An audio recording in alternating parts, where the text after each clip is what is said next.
Indeed. Congratulations to you. And this is when you say, why?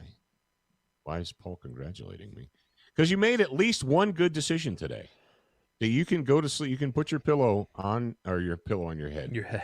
You can put your pillow on your head. You could do that, or you can put your head on your pillow tonight and realize that you made at least one positive, good decision, and that was to listen to Student of the Gun Radio. Oh, what are we going to talk about today? I don't know what world I'm living in where it's a surprise that someone stands up to communists. I guess that's what we need to address. But finally, someone has stood up in public, besides us. I mean, we do it all the time, against the communists. Thank you very much. We've got a Duracoat finished firearm of the week. And then, of course, whatever it is we want to talk about here on a Monday episode of Student of the Gun Radio.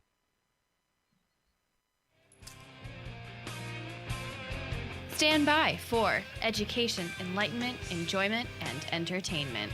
He's not here to talk about your feelings. He's not here to say what you want to hear. He's here to say what needs to be said. Ladies and gentlemen, and children of all ages, please welcome your host, the pimp hand of America, Professor Paul Markle. Yes, indeed. Yes, indeed. Yes, indeed. So I spoke to our mutual friend Nicholas Orr here yesterday, and he said that he has heard you. He has heard your whining and your contortions and your begging and pleading, and he's currently in the process of converting the Operator series into audiobooks. So, Nice. Once that's done, we will come back to you and we will let you know. And of course, I'm sure that Mr. Orr will put it up on his website and all that jazz. So all you people who drive, all you drivers and commuters and people who put your headphones in and listen to audiobooks while you're going through your day, Nicholas Orr has reported that he will be indeed converting the Operator series of books into audiobooks. So there you go. That's something. If that's something you're into, then there you go. Oh, don't ask me for audiobooks. Well, I'm going to tell you guys something. This is what I'm going to tell you. We practice what we preach here at Student of the Gun. And one of the problems with our modern society is that we don't take enough time to read, to actually go and engage in the process of digesting the information, actively digesting the information. Our society wants to be fed by sound bites and videos. That's not how the human brain learns. You can learn rote memorization like a chimpanzee that way, but that is not how you train or exercise your brain to make it stronger. You don't make your brain stronger by watching TV. It's a fun distraction. I get that. You can pick up on some things if you watch documentaries or whatever, but it doesn't help you think. It doesn't help you to expand your brain, to strengthen your brain. Actual physical reading does. And when I write a book that's an educational piece, whether it's the Patriot Fire Team Manual or the Legion of Michael book or whatever, I expect you to get that thing and use your eyeballs and read it, because that's how you're going to learn. I'm reading a book. Actually, I'm listening to a book, and a philosopher, a psychologist. Csikszentmihalyi, who I believe he found this in his early 40s through his own studies. He said that the best moments usually occur when the mind is stretched to its limits in a voluntary effort to accomplish something difficult and worthwhile. You fast forward to 2016, whenever our buddy Matt, we were introduced to voluntary hardship. Sounds a lot like Csikszentmihalyi was somebody that Matt looked to for guidance. He understood voluntary. Yep. The refining process of voluntary hardship. And if you find yourself going throughout your day saying, well, yeah, I wanted to do that, but it's not easy. It's not convenient. So I'm not going to do it. Then you're shortchanging yourself. Things that are easy, that come easily, are generally not very valuable. Things that require effort and dedication are far more valuable. That's nature's law. That's not Paul's law. That's nature's law. But unfortunately, what we've done as a society to ourselves is we've allowed weak-minded. Jared, I just actually re-listened to the morning mindset about beware of C students. Mm-hmm. Remember the one I did about beware of C students? Yeah. Because what do C students do? They pull everybody else down. They want to drag you down, right? The C students, I know what it was. I was talking about C students, but the actual episode was I can't, or beware of I can't, or whatever. And it's the people who will say, well, you can't do that. You shouldn't even try. Why? It's just too hard. It's too difficult. Requires too much effort. It's not easy. Blah blah blah blah blah. Those are the D and C students that don't like, because when you excel, when you try hard, when you work hard, when you dedicate yourself, what you're doing is you're making them look bad, because they don't, and they don't want to, and they made the decision not to. So they don't want you doing that. It's like that lazy slug SOB at work who is just does enough work to get by. They just do enough not to get fired. And they get mad at you if you do things quickly, or if you do more than you were assigned to do, or if you finish your task early, or what have you. Oh, you make us all, the rest of us, look bad. No, you make you look bad. Yeah, it's like, I don't make you look bad. I'm working on making me look good. Yeah. Oh, hey, slow down there. You're making the rest of us look bad. And I know that there's people out in my audience who are like, oh, yeah. I've been in that workplace. Some of you are sitting there right now looking at that dude. You're like, I know who. Yeah, he's sitting right over there. Yeah. He's the guy who never gets promoted, but he's still here because he does just enough work not to be fired. Oh, how did we get on that track? I don't even know. I don't remember. Oh, reading. That's right. Wow, so the reason that Paul Markel's education books are not audiobooks is because I expect you to take the effort to put those words in front of your brain and engage and read them and learn and expand your brain. All right. Questions and answers. If you've got them, well, if you got the questions, we might have the answers.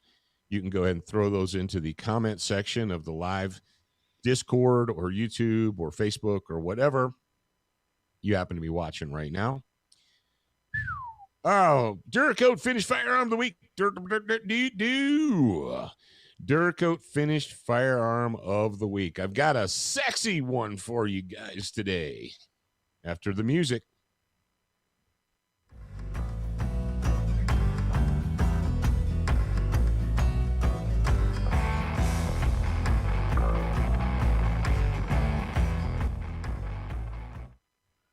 All right. Look at that. There was a little video. So what I've got here is I've got the Mossberg model 930. Now, this was the original. I'm making the people watching the video, they're like squeamish right now. They're like, oh, don't do that. Of course, it's a long gun, so it's kind of hard to get all on camera at the same time. I've had this. This was the first iteration or first release of the 930. I got this the year that Mossberg released the semi-automatic 930 guns. They had a full-size 8-shot extended barrel, extended magazine tube version, and then they have this version, which is the tactical version. It has a 5-shot tube, 5+1, and it has the standoff, which actually functions as a tremendously valuable muzzle brake / choke. So the standoff, if you guys don't know what a standoff is for, it's essentially a device that allows you to shove the shotgun barrel into objects and press the trigger and not have the barrel explode and rupture on you, because it's got all those vents and brakes right there. So yeah, it's a tactical tool. And if you say, I don't care about that, I don't want that, I don't care if you want it or not. This is the Punisher gun. I looked into my gear locker and I said, what would Frank Castle appreciate? And I guarantee you that Frank Castle would appreciate this. This gun is done in slightly darker black with the white Mirage flash. The skull there. There's a skull there. And then there's a skull there. And the skull templates came from Duracoat. If you go into the Duracoat Firearms, Duracoat Firearms finishes, you just follow the link that we put in the show notes. They have a variety of templates, which you should know already. They have the slightly darker black. And obviously, when you have a combination of aluminum and steel and polymer on a gun, they're all going to be, even if they're black, they're going to be different shades of black, or if they're gray or parkerized, or maybe the barrel's parkerized and the furniture is black plastic, and then the aluminum receiver is, whatever, anodized. But so what I did basically is I just did all the parts, every single part in one color, and that is slightly darker black. And then, of course, I put the little skull highlights on it. And I did let this gun, set. I haven't shot it yet since I Duracoated it. And it's been going on 2 weeks now, so it should be hardened up pretty good. But what does that gun do? Well, it actually works really well. Something that I have encountered in my time testing guns and reviewing guns and so forth is one of the problems that the 12-gauge semi-auto manufacturers had was that they would have a gun that would cycle one type of 12-gauge ammo but not another. It would cycle heavy goose loads and what have you, but it wouldn't cycle trap loads or vice versa or what have you. This gun, I can report honestly that I've had it for. I say you've had that for a while now. I'm trying to think, when did Mossberg release them? Was it 9 or 10? It's been over 10 years. It's been over 10 years. So I've had that gun for at least 10 years. And I've shot trap loads and goose loads, not goose loads, but trap loads and double out buck and slugs and pretty much everything from light trap all the way up to high brass double out buck and slugs. I've shot through that without issue, without problems. It will cycle basically what you would refer to as practice ammo, practice 12-gauge ammo with no problem. I haven't had any problems with that. So it's a good gun. It's like any semi-automatic gun. You need to clean it once in a while and lube it and make sure it's oiled up. And if you do that, it should work just fine for you. Something else, the old 1187s and the semi-auto Remingtons from the 70s and 80s, one of the maintenance things you had to do with those is you had to change out, I believe it was the gas rings.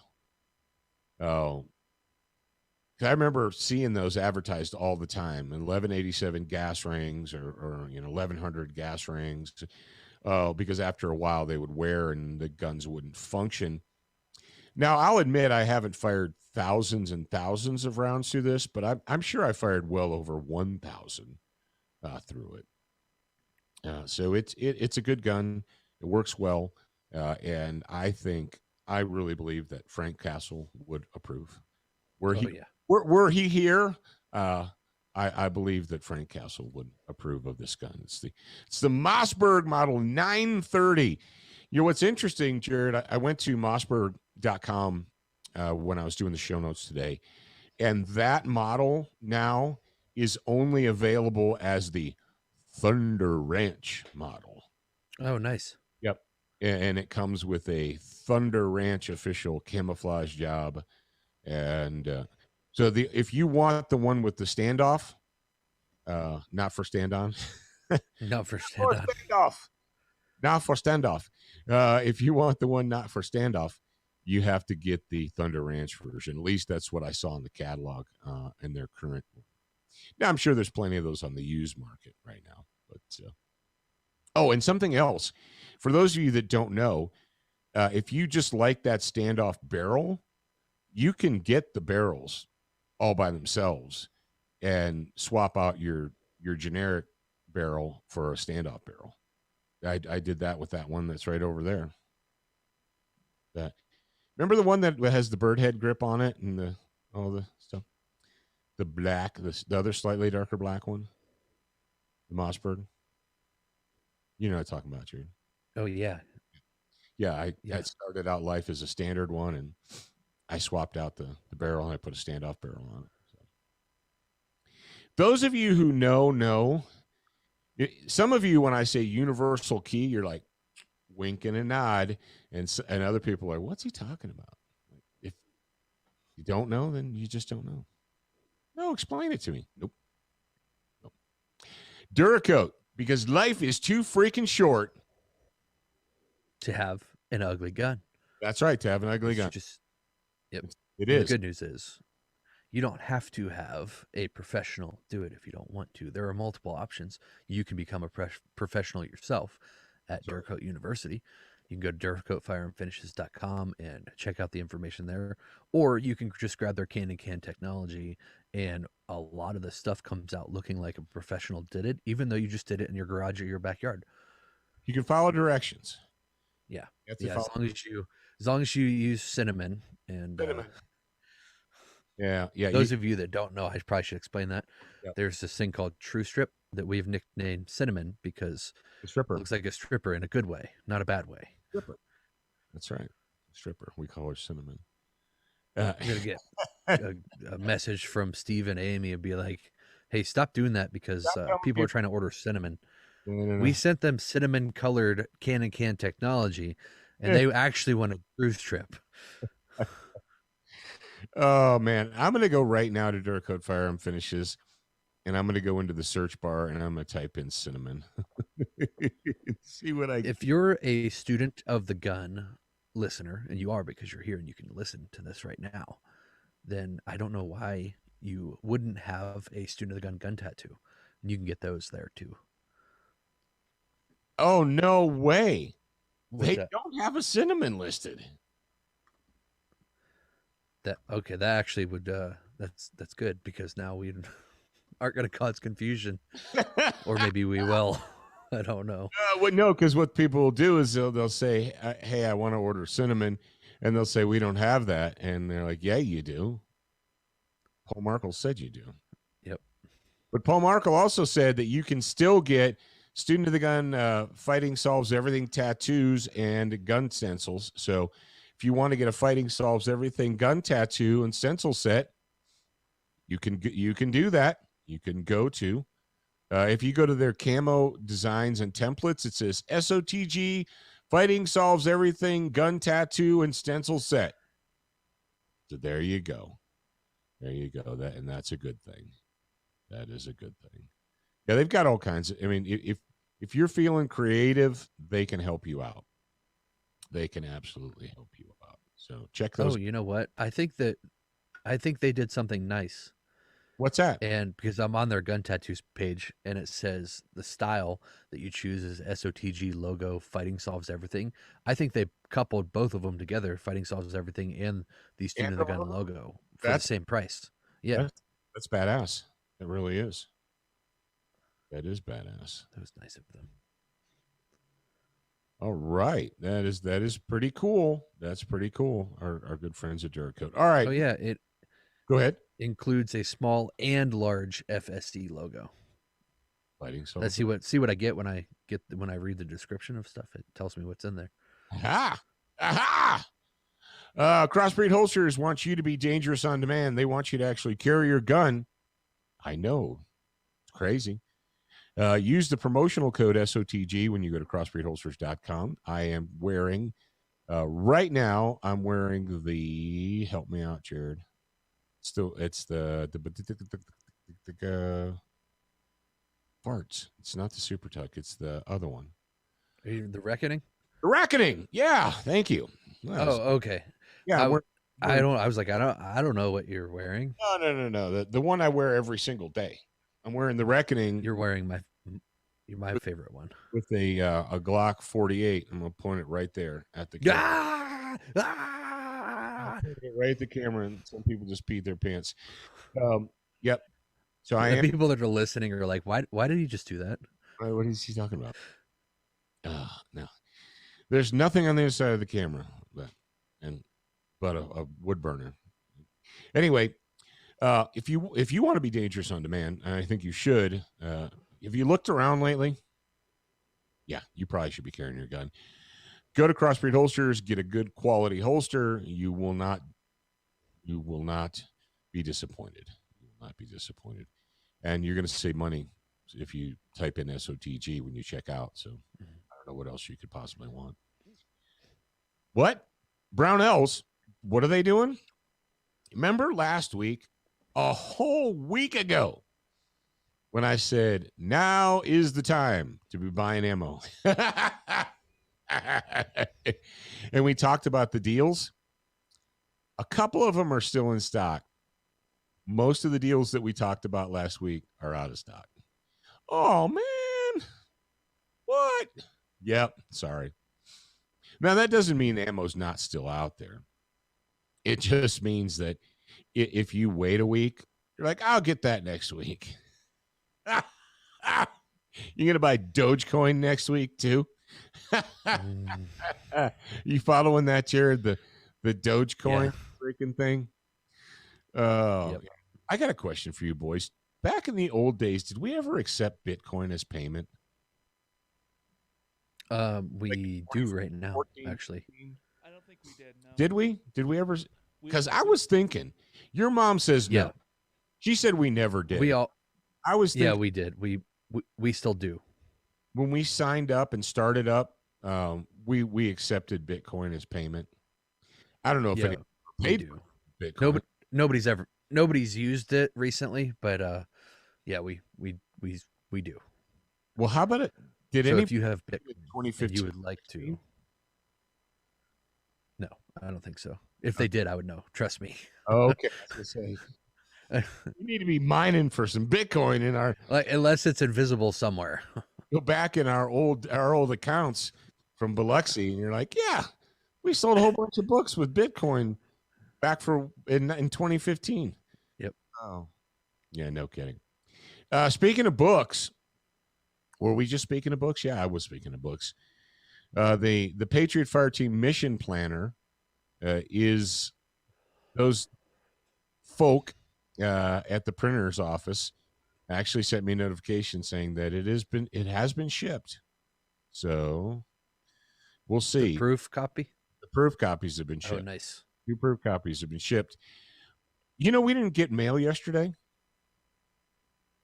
Like, the trucks didn't come. Oh, because snow. Because the highway they closed the highway. Yeah. In April. April, what'd you say? April showers and stuff? Yeah.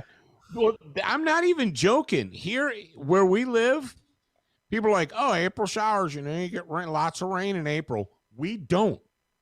We get snow. The snow melts, goes into the ground, becomes water, and then it becomes May, and then it becomes the dry season. That's it.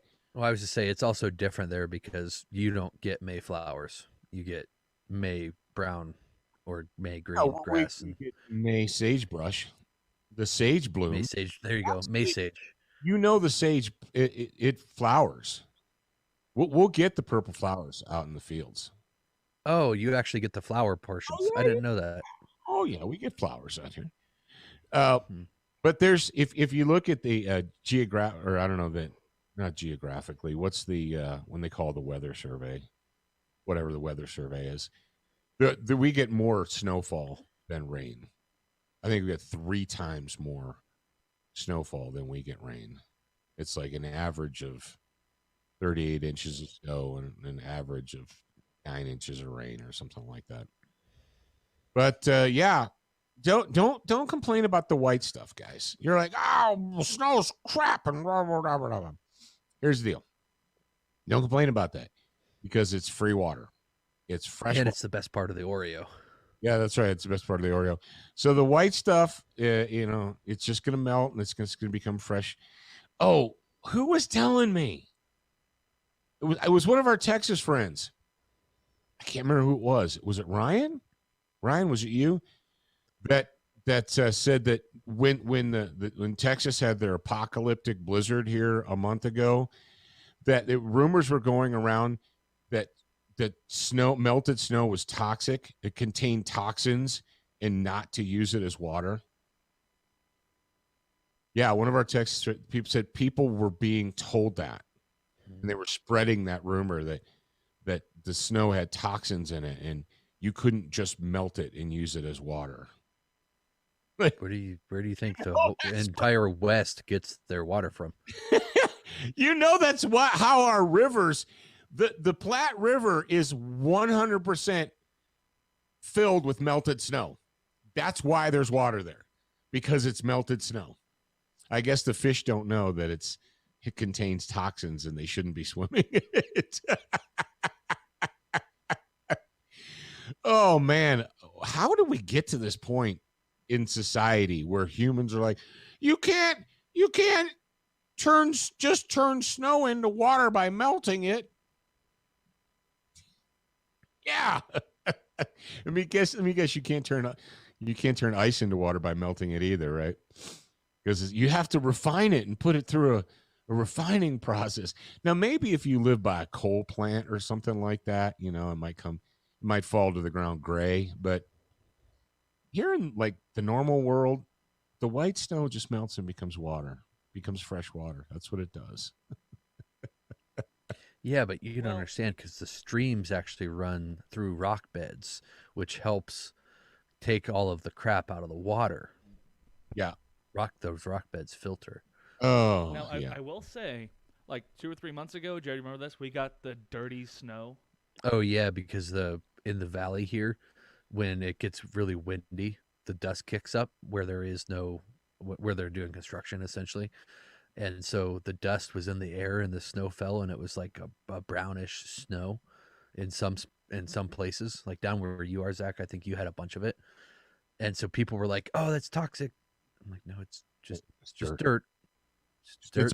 It's in the air. When the snow falls, it collects the dirt that's in the air and other things that are in the air, and then because the snow is sticky." When I was a kid, you could get snow cone maker toys. Yeah. Right?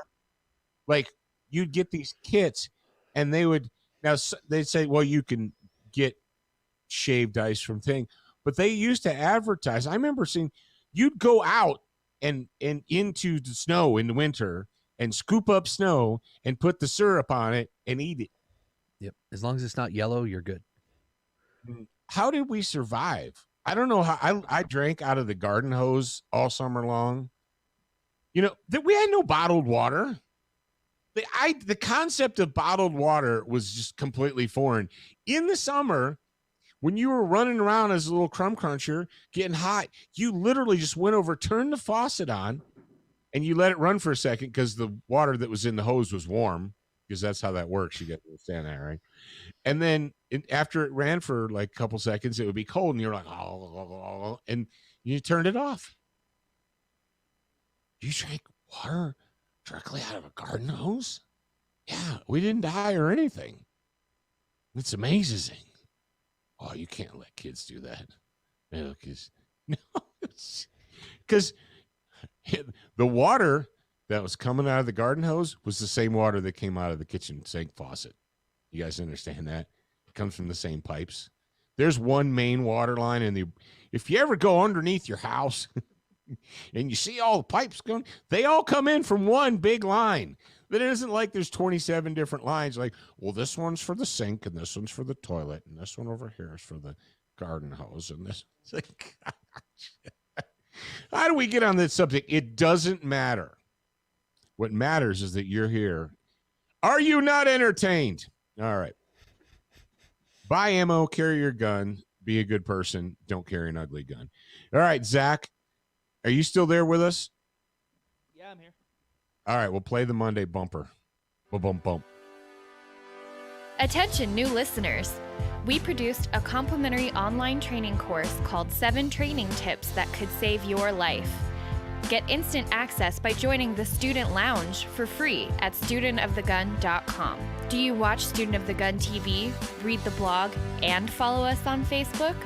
If you answered no to any of these questions, you are wrong, but you can easily fix yourself. Go to studentofthegun.com to find everything SOTG.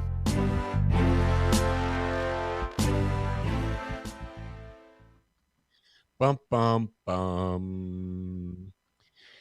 You know what? I'm going to have to take a little bit of blame for this next story. But, Jared, will you go ahead and pull it up? It's from, I believe, dailywire.com. Dailywire.com. There you go. Better dead than red. That's in quotes. UFC fighter doubles down on anti-communism remarks.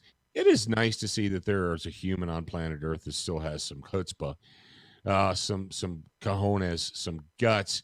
Of course, she's not a native-born American because, or North American or United States or.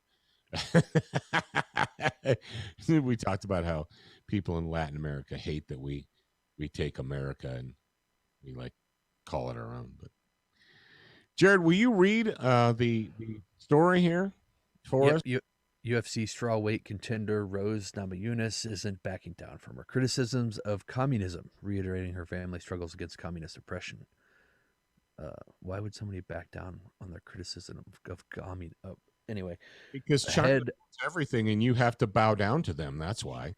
Jeez. And also, American college students insist that it's the best thing ever. Ahead of her April 24th fight against Chinese champion Zhang Weili, Namajunas, who is Lithuanian-American, said her motivation for winning the fight is partly fueled by her opposition to communism. ESPN reported Tuesday. So Namajunas' family is from Lithuania, and she said she has drawn inspiration from the documentary The Other Dream Team. The film focuses on the 1992 Lithuanian men's national basketball team, which entered the Barcelona Olympics as an independent country after the fall of the Soviet Union.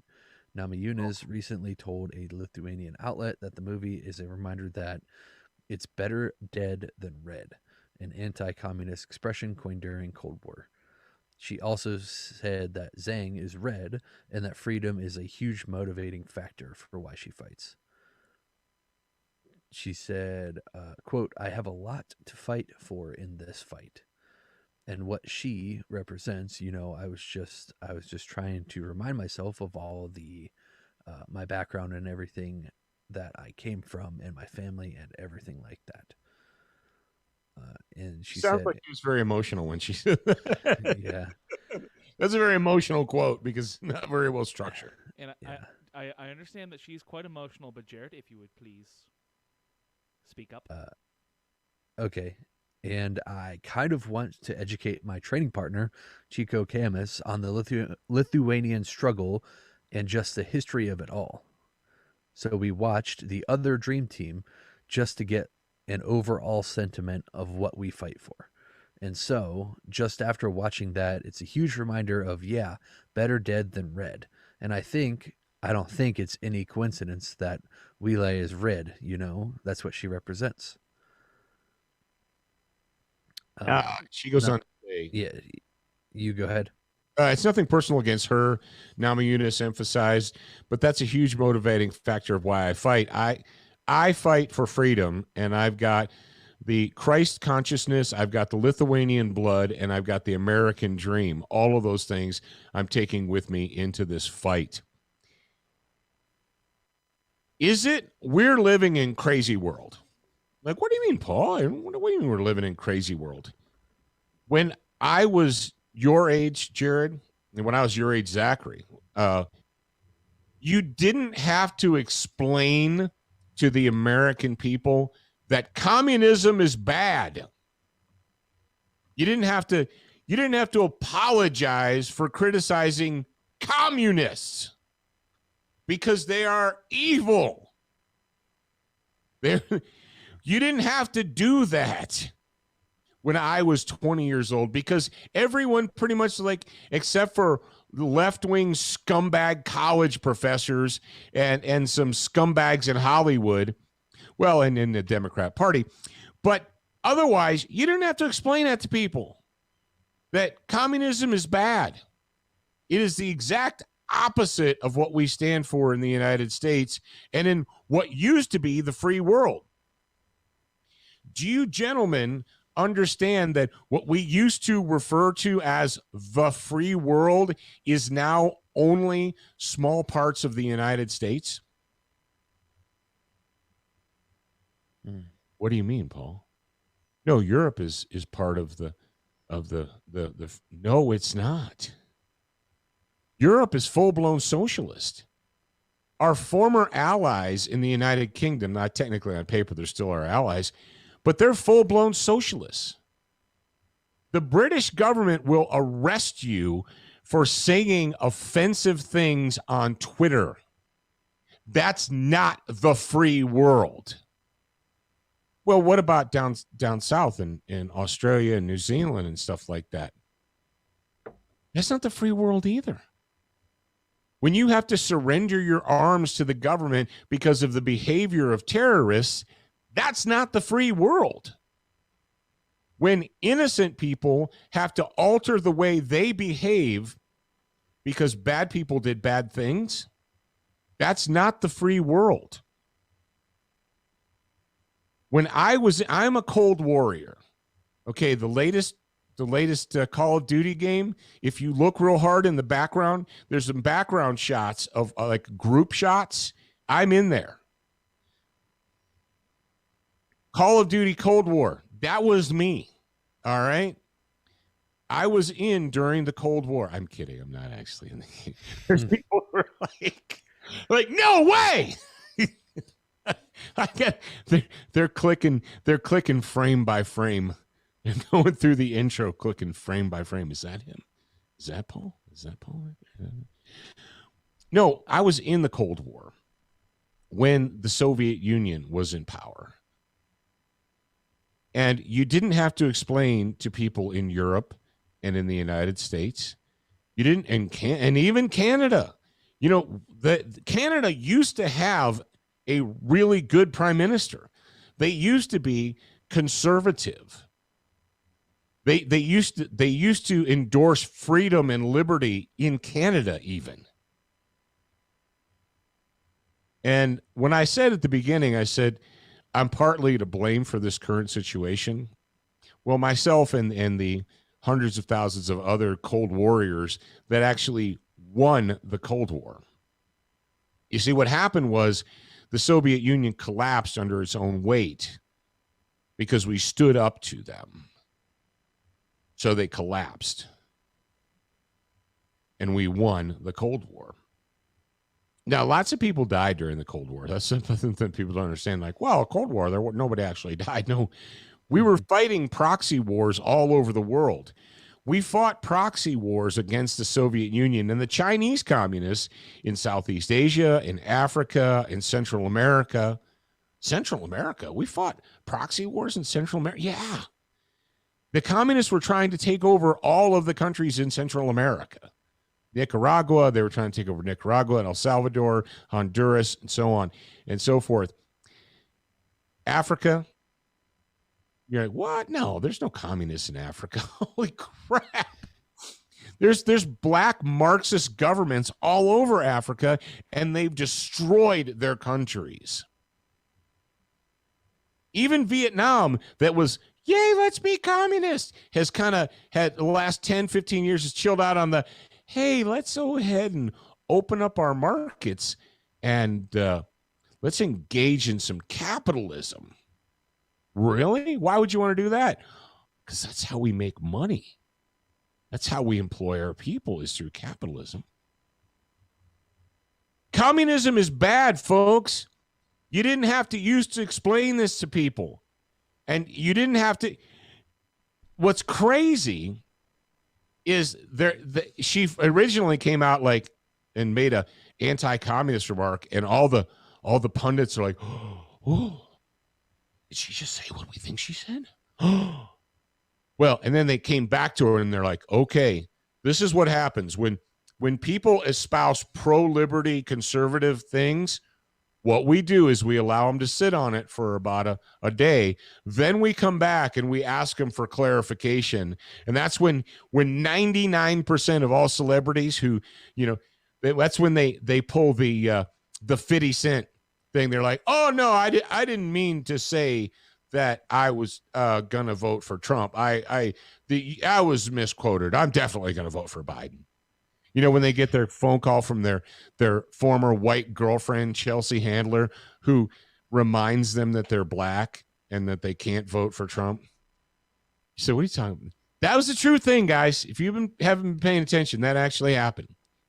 Remember when Curtis 50 Cent came out? It was 50 Cent, right?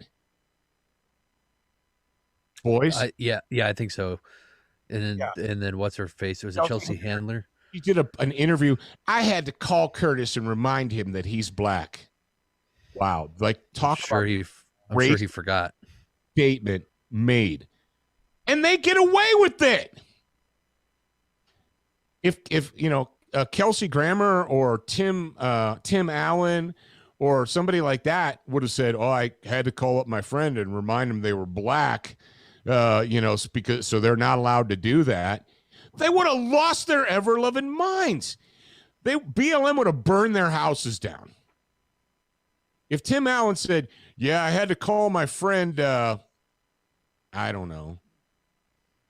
I had to call my friend Damon Wayans up and remind him that he was black and tell him that he's not allowed to do that because he's black, they'd have burned his house to the ground. But Chelsea Handler can call up, can proudly say, I had to call him up and remind him he's black and black people don't vote for Trump. Talk about racism and slavery. And that's where we are right now in this country. My point is this. So they came back to her and they're like, okay, you want to go ahead and clarify your what seemed to be an anti-communist remark? She's like, sure, I'll clarify it. Better dead than red. How's that? Is that clear enough for you? Oh, but our Chinese masters, Winnie the Pooh is going to be displeased. Winnie the Pooh is not going to be happy. And he's going to tell Sniffy Joe to do something. His puppet. He's got his puppet in the White House now. Yeah, ladies and gentlemen, in real America, in the United States, we didn't have to use to remind people that communists are bad. That's how far down the freaking rabbit hole. I can't believe I'm still alive when this has happened. When I was in the Marine Corps, proudly serving as a Cold Warrior, I would have never thought that in my lifetime, people would be apologizing for communists. I never thought we'd have a communist puppet in the White House, but we do. And thank the Lord for this woman and more power to her. I'm not really big on female UFC fighters, but holy crap, are we living in a world now where men are so weak we have to have the women step forward and say what needs to be said? Apparently that's the world we're living in now. Oh, man. Boys, Zach, are you going to go through Call of Duty World at War or Cold War and screen by screen and see if you can find me in the background there? No. I will do frame by frame. Go through frame by frame and see if you can find me in the background. But anyway, I've got Cold War pictures. I post some up. We'll just paste it in there. Ladies and gentlemen, thank you very much. I truly appreciate this woman, this Rose Namajunas, for standing up and I'm going to go ahead and say this.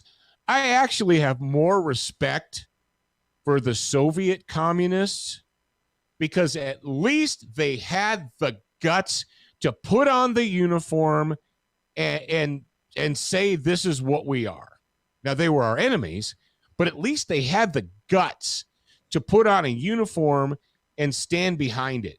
Unlike today's socialists who pretend to be, centrists or progressives or whatever. We have communists pretending to be, I believe in the Constitution as long as it doesn't impede what I want to do. At least the Russian communists had the guts to put on the uniform and fly their flag and weren't pretending to be something that they weren't. That's the insidiousness of today's socialists. The socialists in the Democrat Party, the socialists in Europe, they're pretending like they're still for freedom when they're actually not. I've got more respect. I would stand arm in arm with an actual Russian soldier in a uniform who had the courage to put the uniform on and say, this is who I am and this is what I believe in, as opposed to these fake, phony, lying, manipulative scumbags in the Democrat Socialist Party today. So that's how I feel about communism, in case you're wondering. Hey, Zach, is Chaz still here with us? I don't know, maybe. I can't check. Chaz Bono? Yeah, he's here. Chaz, I sent you an email last night about the lifting camp that's going to be here in West Jordan.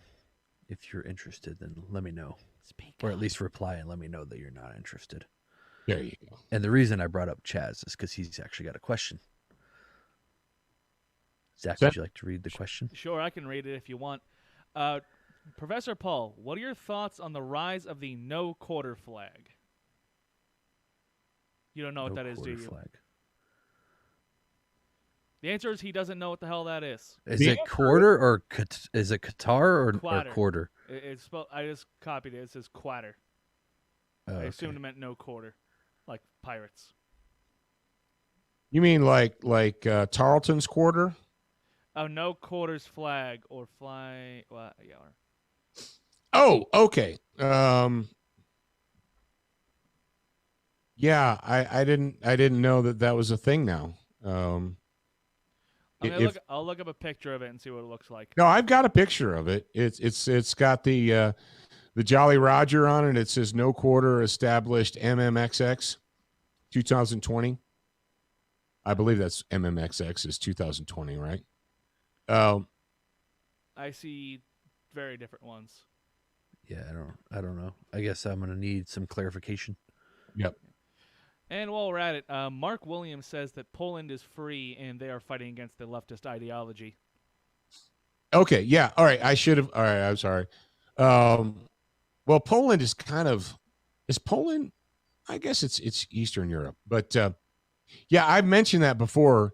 Poland and the Czech Republic are the only two shining lights left on the European continent. Everyone else is either full-blown socialist or they're spineless. I mean, you got Germany run by a communist, by a East German socialist. They elected an East German socialist to be their chancellor. You got France that they're just the jihadis have been hacking their heads off and running them over with trucks and shooting them up and blowing them up and everything for a decade, and they still won't get a clue. No, just because they want to kill us doesn't mean they're our enemies. Okay. We got Great Britain arresting people for Twitter posts and Facebook posts. Spain is a gorgeous country, and Spain went socialist about 15 years ago. I don't know what to tell you, man. I really don't.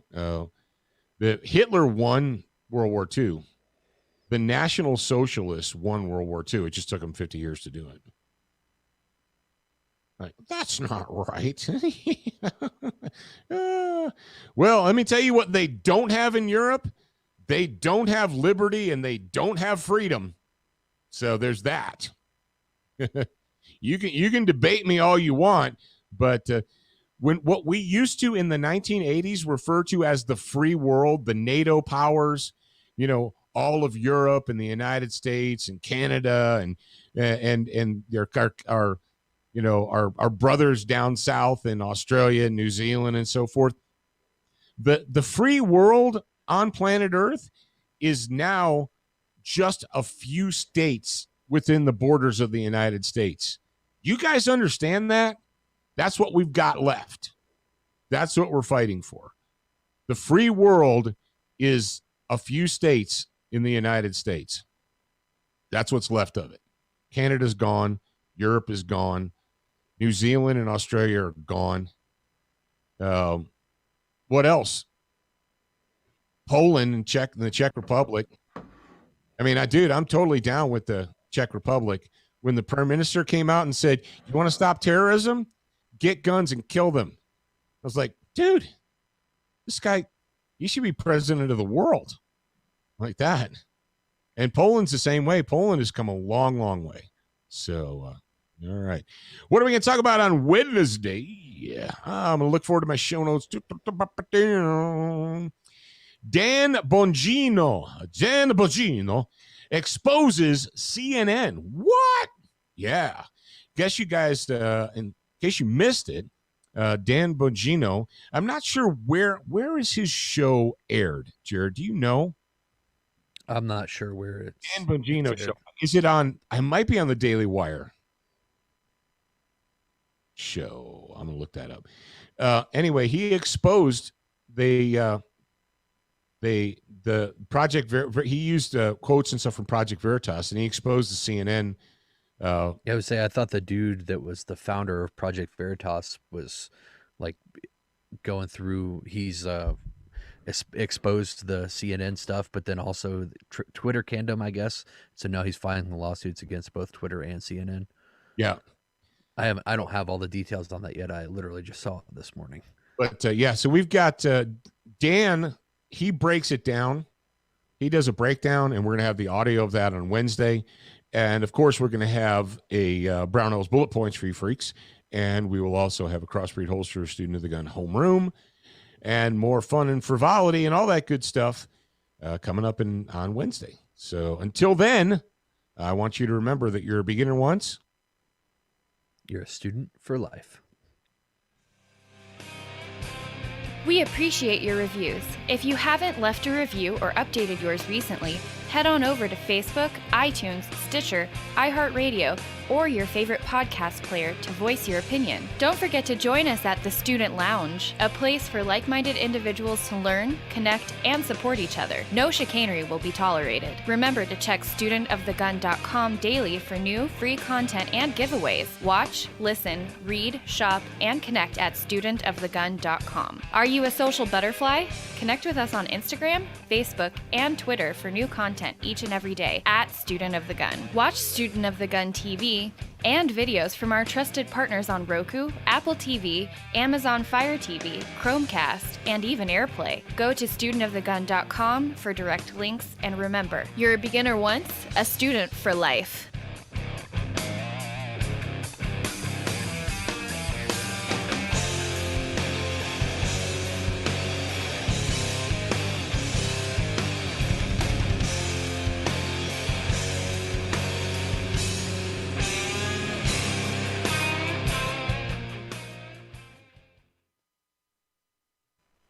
All right, and so that concludes that episode.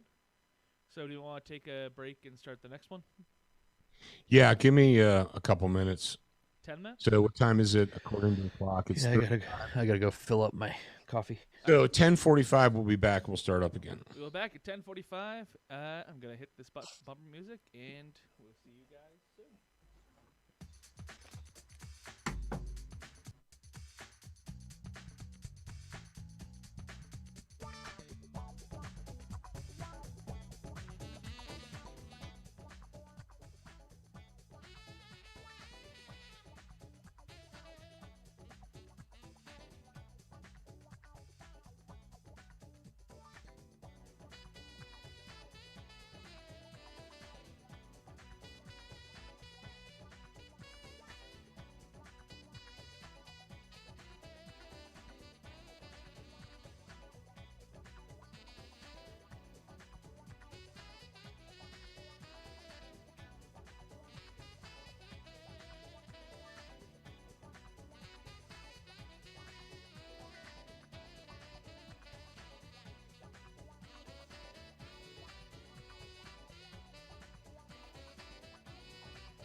Well, at least I was back in time. James O'Keefe is suing CNN for defamation. Good. Hope he wins. F those people. It's been over 10 minutes, and they're still not back yet. Oh, well. Got myself a lemon bar. Atkins. Only 1 gram of sugar. So it's ostensibly good for you. Up there he is.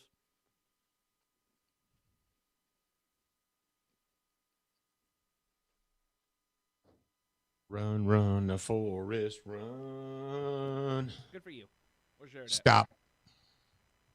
Where am I stopping? What? Forest. Oh, stop, forest, stop. I encountered Weird Al's Gump song this morning. Good. So I don't know how they got away with it or what they're doing, but you know What do I know? that the Facebook has created all of these channels for musicians, or these band channels. Yeah. And they fill them with their previously published videos.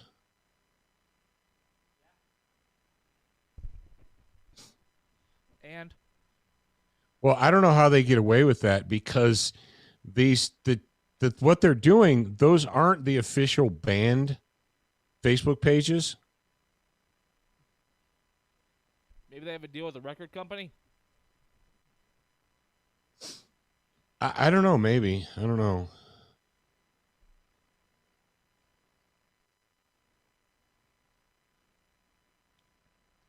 I mean, that's my thought. Yeah, I don't know. But yeah, these band pages that are popping up on Facebook now are not the official pages of the band. They're basically just channels that YouTube created. Well, I'm sure that wait, YouTube or Facebook?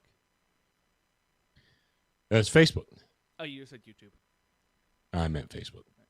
I'm sure they're not like trying to fly under the radar or something. I'm sure they have some kind of agreement or some shit.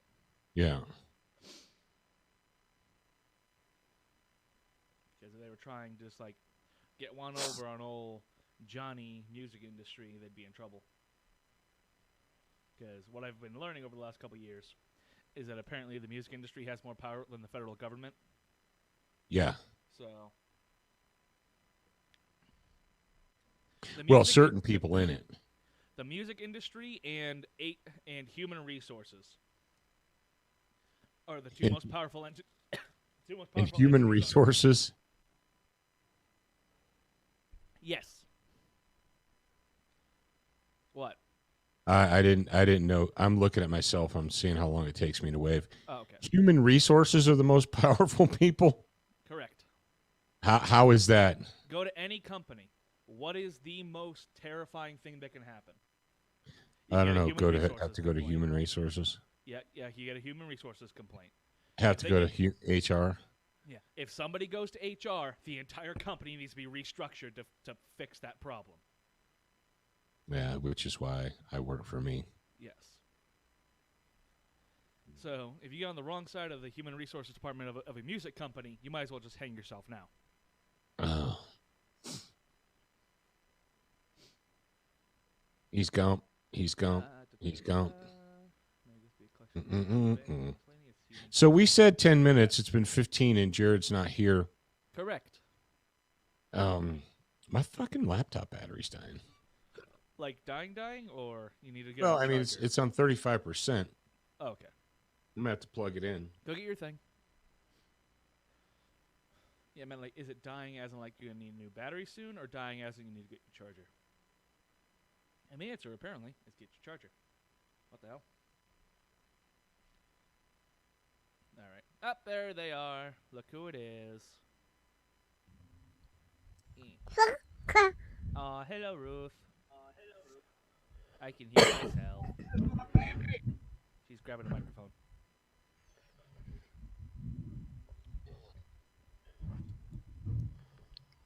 Say hi, Grandpa. Hello, beautiful. Hello, baby Ruth. In Jared's. Hello, beautiful baby girl. Say hi. Hi. Alright, everybody phone Hi. on Ruth. I'll be right back. Hello, beautiful baby girl. Oh, my goodness. Are you feeding that baby? She looks like she's wasting away. She's got bread in her mouth right now. Baby. Where's my baby? Hi, baby. Hi. I love you.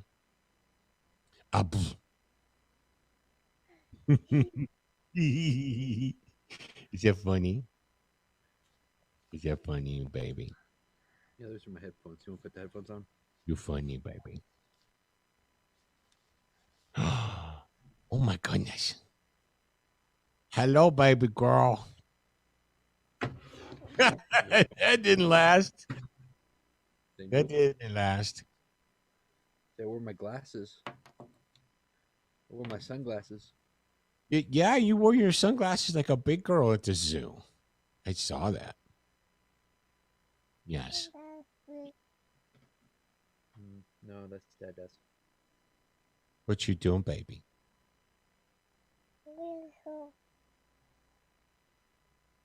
Hi.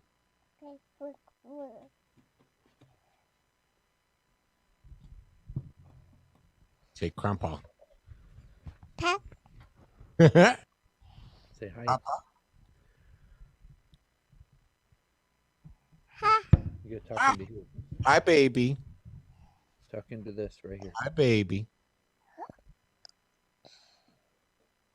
Ruth, what does a peacock say? What does a woodpecker say? Peck, peck, peck. Bye-bye. Bye-bye. I see you. Are you waving bye-bye, Ruth? Hi. Can you say hi? Hi. Must touch keys. Hello, beautiful baby. Hi. Hi. You want headphones? What do you want? Headphones?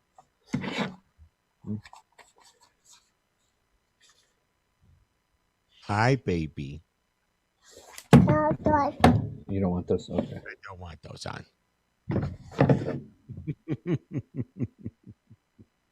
Did your mom tell you about the blessing from God that she got yesterday? Oh no. In the form of a toddler. Oh no. So she was really frustrated because she was overwhelmed, and she said, "I sat down and I said, God, please send me patience." Oh, Ruth. And she went out front, and there was this couple, and they had like a 12 or 13-month-old kid. Oh. And Oh, you're gonna be out of a job soon, Jared. anyway, so they set the baby down, and she toddled up to your mom and did this. Oh, that's cute. Aw. And so mom, she said, "Well, I didn't pick her up because this is not my kid, you know." And the mommy said, "Oh, she wants you to give you a hug." So your mom reached down and picked her up, and the little baby hugged her. She's like, "Oh, that's sweet." I said, "That was God sending you patience, That was the patience. blessing." She's like, "I know." She goes, "I needed something to calm me down and make me feel better," and that's what it was. It was bye-bye. What are you doing? What are you doing, you turkey? Say only grandparents would get patience from a little child. Huh. Yeah, that's Dada's yogurt. All right, Dada's got to record. You ready to go upstairs with Mommy? Bye-bye. You say bye-bye, Grandpa? Bye-bye, baby. Bye, baby. Bye. Do we have bye-bye Oh, to Grandpa? There's Mommy. Say bye-bye. Happy face. Bye-bye. Baba Dassity. Wow. Oh. I love Baba you. Good Dassity. monkey. Yeah, I that's love a you. coyote skull. I think. Yeah. Yeah. Yeah. Oh, Why is she playing with a coyote? Oh, all you people watching live, you got to see my beautiful granddaughter wave bye-bye. And if you don't watch live, then you missed it. Like, oh man, If you don't watch live, then you'll never know it happened. I missed Ruth waving bye-bye. Crunch, crunch, Missed crunch. Ruth waving bye-bye. All right.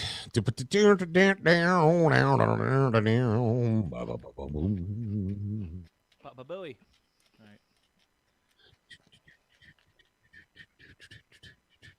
Oh, Crowder's doing Facebook, eh?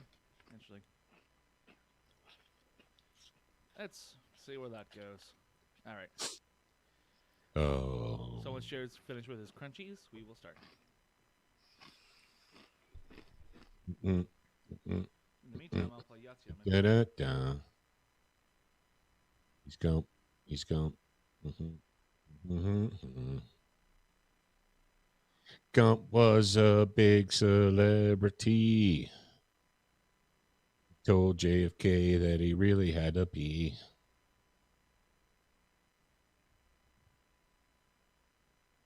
So, you know those flow charts that people do? They're like if, then, yes, no, with the arrows and stuff. I'm aware of the concept, yes. I was thinking about doing one of those for should I reload my gun? Because apparently some people don't understand, or they get their advice from Hollywood. Yeah.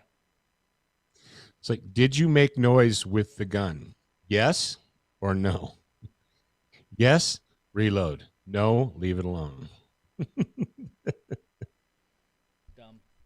But hey, some people are dumb. You never know. All right.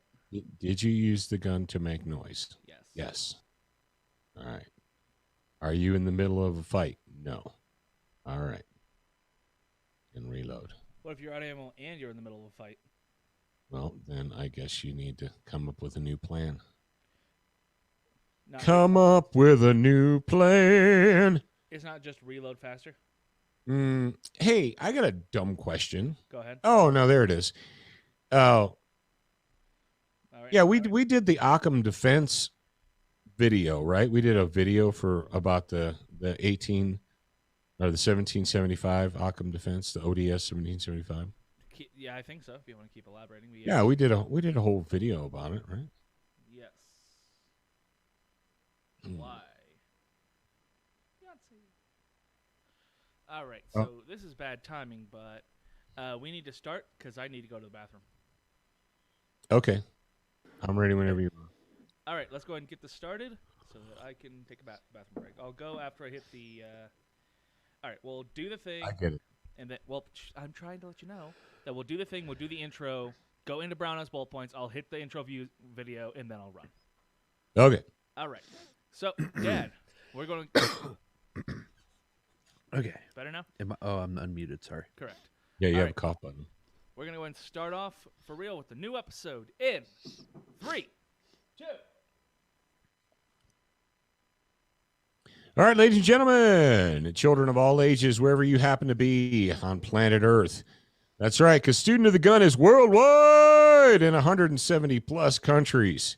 Yes, we are. And we're trying to expand that to the whole entire world. You'd help us out if you'd share this show with other people. Maybe we could be entirely worldwide, take over the whole world. Today we're going to talk about Dan Bongino exposes CNN. Well, Dan Bongino and Project Veritas, but he's going to break it down. We've got a Brownell's bullet points for you, and of course, a Student of the Gun homeroom all today on, well, this episode of radio. Stand by for education, enlightenment, enjoyment, and entertainment.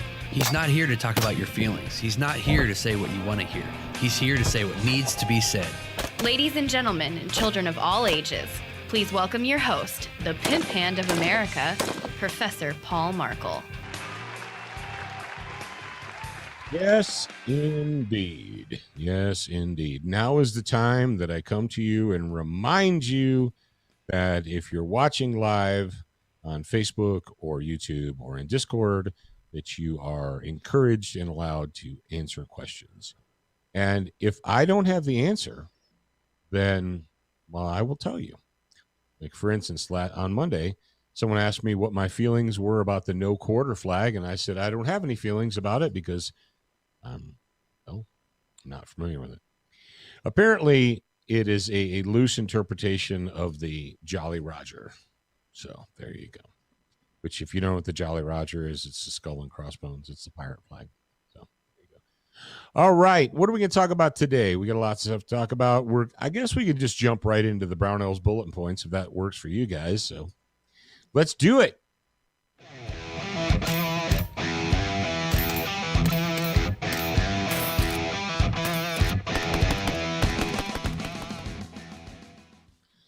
Yes, indeed. Brownells bullet points brought to you by Brownells. Ironically, you know how we can expand into more countries?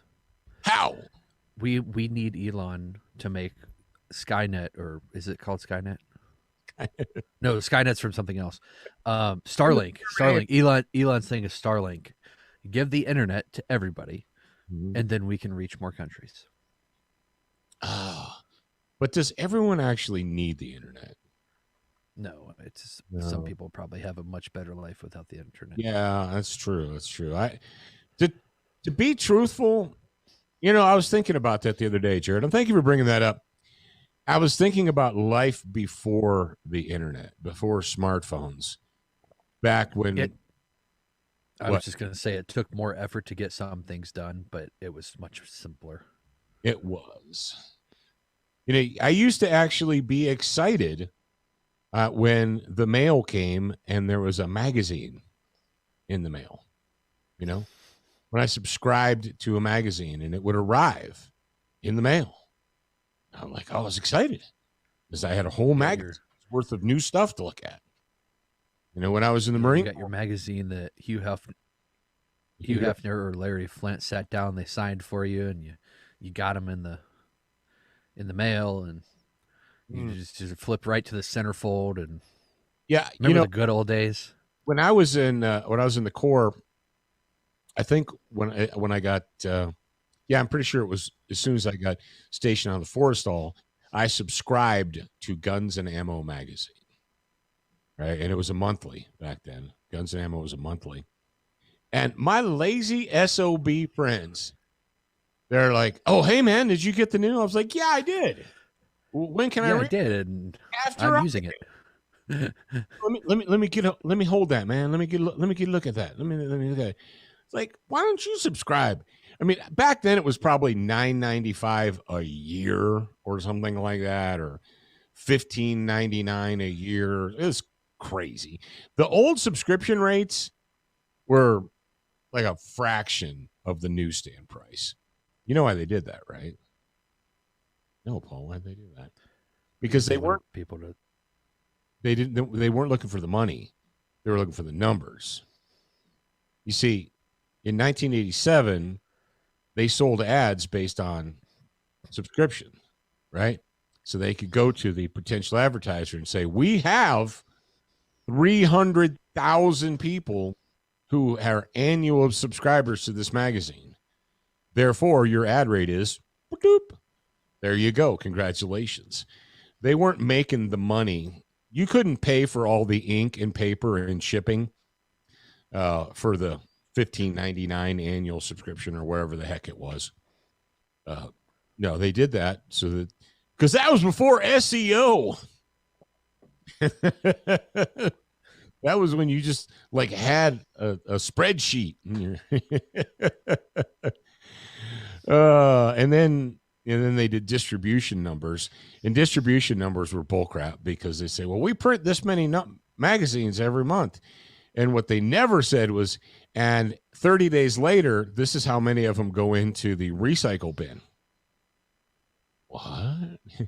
That's what they do, right? On the magazine racks. When the old issue is expired, when the new one comes out, they take the old one and they throw it in a bin, and it goes into basically the landfill, and never gets read by anybody, whether they printed it or not. Is that true? Yep, that's true. But we don't talk about those numbers. We don't talk about those numbers. We talk about the number that we printed. We don't talk about the number that go into the recycle bin every year because we don't care about that. But I like the people who say, yeah, but if the magazine goes on the back of the toilet and it stays there for 6 months, and so we get continuous readership. Yeah. That's true. That's true. So it's just as good as the internet. How did we get on that subject? I don't even know. Oh, we're talking about the internet and stuff. And you said worldwide, and then down the rabbit hole we went. So I have to think that the reason that Elon Musk didn't name his thing Skynet is because of the Terminator. Yeah, because it was a bad thing. Yeah. Brownell's bullet That would be brought to you by sorry. Brownell. We're in Brownell's bullet points right now. That's where we're at on the show notes. Okay. Now is the time to explore something new and expand your horizons. A lot of people, and I think that, I said that a couple weeks ago that the world is full of miserable C words, and they all have Facebook accounts. Actually, I can say the C word technically. I've been told by a professional radio producer that the C word is not one of the 7 deadly sins, according to the FCC. However, it might hurt some sensibilities, which is funny because when I was in 7th grade, I did that all the time, and I didn't ever think I was going to hurt him. That's funny. No, when I say that the world is full of miserable C words, and they all have Facebook accounts, it sucks right now. Things aren't available like they were. Things are more expensive than they were. But you can do one of two things. You can sit around all day on your Facebook account complaining and crying how you can't find the ammo for the price that you want to pay for it. And don't tell me you can't find guns, because guns are available. Now, maybe not exactly what you want for the price you want to pay. You're like, well, I want a Scar Heavy for $799, and I can't find one for that. And like, yeah, no kidding. No kidding. But they're out there. Jared, you know that Zastava has a 7.62 by 54 semi-automatic sniper rifle that's kind of like the Dragunov, that's kind of like the PSL. You know they do. Anyway, one of the competitors to Brownells just bought a Connex box full or whatever, and they have them in stock, on sale, available right now for, guess what? How much? What? $31.99. Good question. $31.99. That's not $31.99. It's $3,199. Kind of makes a $1,700 PSL look pretty attractive right now, doesn't it? You're like, I'm just gonna buy Dragunov. ask about Dragunov. Why would you want to buy it? It's cheaper. You can get a Dragunov for. You can sell your unicorn and buy a Dragunov. What I'm saying to you guys is you can be one of those people. You can be one of the miserable C words on Facebook constantly complaining, or you can do what I have done and what I know other people have done. You can expand your horizons. You can get involved in other things. Or if you really, really, really are a gun person, I'm going to guess that you probably, this is just me going out on a limb here, but if you've been a, quote, gun person for 5, 10, 15, 20 years or so, I bet if you went to your safe right now or your gun room, a lot of you guys have a secret bunker in your basement that's just the gun room, go in there and take a look around. And then be honest with yourself and say, which one of these things haven't I touched in years? Yeah. But be honest with yourself. I have to do that once in a while. I was like, that poor thing. It was the hotness 7 years ago. And I had to have that 7 years ago. But I haven't shot it for 6 years. Why? Is there something wrong with it? Not necessarily. I just got interested in other things. Now might be the time to go back to some of those things that you forgot about. You know, we talked about this a few months ago. I guess it was about 2 months ago, about muzzle loading and how I had gotten so busy with other stuff, you know, focusing on the pistols, focusing on rifles and so on. So I got so busy that I hadn't actually gone out and done any muzzle loading, black powder shooting in years. It wasn't because I didn't like it. It wasn't because I didn't want to. I just got busy. And I thought, you know what? I went to my locker and I said, well, I got balls. Everybody knows that. I got balls. I got caps. I got powder. What's your excuse? Hey, baby, knock the dust off of those things and go out and use them. Now might be a really good time for you to knock the dust off of some of those things that, you know, let's be honest. If you're a brand new gun person, you're like, I just bought my first gun this year. Awesome, dude. You got 30 years of catching up to do. And it's fine because you can do it at your own pace.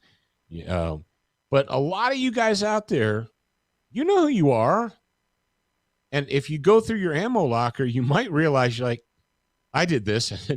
I have so much 38 special ammo. I don't even know how I got that much. Well, I know how, because I used to review a lot of guns, and 38 special used to be the least expensive handgun ammo, centerfire handgun ammo you could get. You know, 20 years ago, somebody said, I just want to get a handgun and have fun and go shoot. I was like, get a 38 because it's super cheap. It's not the case anymore, but it used to be. I went out and I probably shot 200 rounds of 38 special because I had the ammo. You're like, oh, lucky you. Not lucky me. I'm like, I know my audience, half of you are sitting on 5,000 rounds of 22. I'll tell you what I did the other day that I hadn't done for a long time. I actually shot a prairie dog with a 22 long rifle, with a 22 LR. Nice. Like, don't you normally do that? No. I usually shoot them with 223, 204, short shells, 22 250, or I blast them at close range with a shotgun or something like that. Because it just, something like a 22 250 just amazing. It just bloop. Amazing things. There it is. Now it's gone. It's like, well, did you hit it? There's no question. There's no that, well, I think I might have hit it. I might not have. I'm not sure. Oh, there's, because red mist like pops up in the air. No, I actually, I dusted off a Ruger 1022 and I opened my can of 22 ammo and I went out and I had to re-zero it because I hadn't shot it in years. I went out and zeroed it and I put a can on it because I have a can. I've been a can guy for a while now. I guess probably 10 plus years then, huh, Jared? Holy cow, it's been 10 plus years. And it was fun. You know, what's great is I actually have some property that's not very far from my house that is technically it's in the county. It's pasture land. There's no cows in it now. There's no cattle. But there's a bunch of prairie dogs. And I talked to the rancher. I said, hey, you have prairie dogs. I have a rifle. Peas and carrots, right? And the rancher said, kill them. I don't care. I said, rock on, man. So I put the can on the 22. I go out there. I lean up against the fence post. And I'm like, plink, whack, plink. Whack. And I actually was challenging myself the other day, Jared, because I was shooting at them between 100 and 200 yards, which for a 22 LR is a long shot. Yeah, it's stretching it. And and of course, if you get a 5 mile an hour wind and you shoot a 22 at 200 yards, you're like, oh, there it went. Yeah. So I actually for the long shots, I was having to kind of drift them in. And it was kind of a fun thing because I went out. I only shot a few of them, and to in the interest of honesty, I can see the pasture field from my house, from my porch. So I went out in the morning and I did that. It was kind of chilly that day, but I popped off, I don't know, a few, and I popped a couple, and I went back home. And then a few hours later, I looked at my window and there's an eagle, a juvenile bald eagle. Do you guys know anything about bald eagles? Bald eagles don't actually get their white heads and white feathers until they're a few years old. When they're babies, they just look all brown, right? Or in the babies. But a juvenile bald eagle is a pretty big bird, but it's still not fully mature. It doesn't have its white feathers yet. So I pulled out the binos and I was like, He's eating you fed him. Yeah. The eagle was on the prairie dog that I had whacked, and he was chowing down, and there was a bunch of birds far away from him sitting on the ground, like waiting for him to be done, or him or her to be done. And it's like, so did you feed an eagle today? No, you didn't. I did. I fed an eagle. And my point is this for Brownell's bullet points today. I know that ammo is not available at the price you want to pay for it. I know that certain things are hard to find. The fact of the matter is, if you go online right now and you look for parts and accessories and components and springs and triggers, all that crap is there. Triggers are there, bolt carriers are there. It's there. Now, it might not be the price you want to pay for it. You're like, I want to give $5 for that. No, that's not going to happen. But it's there.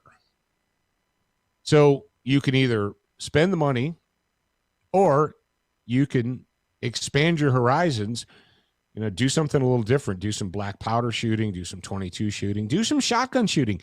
Brothers and sisters, you can still walk into Walmart and buy a 100-round case of shotgun shells or trap loads for $22. I just did it the other day. Walked in, $22, 100 rounds. That's basically the price it was 2 years ago. So do something different. When's the last time you went out and shot trap or skeet or clays or anything like that? I don't know. It's been a long time, or I never have. Well, there you go. Do it. Do something different. You know what I mean? You can sit around and curmudgeon and complain all day long, or you can expand your horizons and do something different, or maybe you just enjoy, maybe you've been so focused, like a laser on ARs or Glocks or whatever, that you've been neglecting your shotguns, or you neglected your Ruger 1022 or what have you. Maybe, and if you're a gun guy and you have been for a while, go ahead and knock some dust off of one of those guns that you haven't shot and get out there and just enjoy yourself. You know what else it's a good time for? What? A Duracoat project. Actually, that's absolutely true. If you aren't able to get ammo for the things that you want to shoot, then disassemble it, clean them up, use some True Strip on there, and Duracoat. Go pick a color of your choice. Get a Student of the gun tattoo, of course. Comes with 2 Fighting Solves Everything logos as well. You got to get some of those, put them on there, and do your projects, because that's a minimum 2-week wait to let it harden before you can go back to the range anyway. So do a few of those, and maybe the ammo will come down to a price that you actually are willing to pay. In 2 weeks after it's hard. No, you have to do like all of them. 1, 2, 3, 4, 5, 6, 7, 8. Probably 8 of them.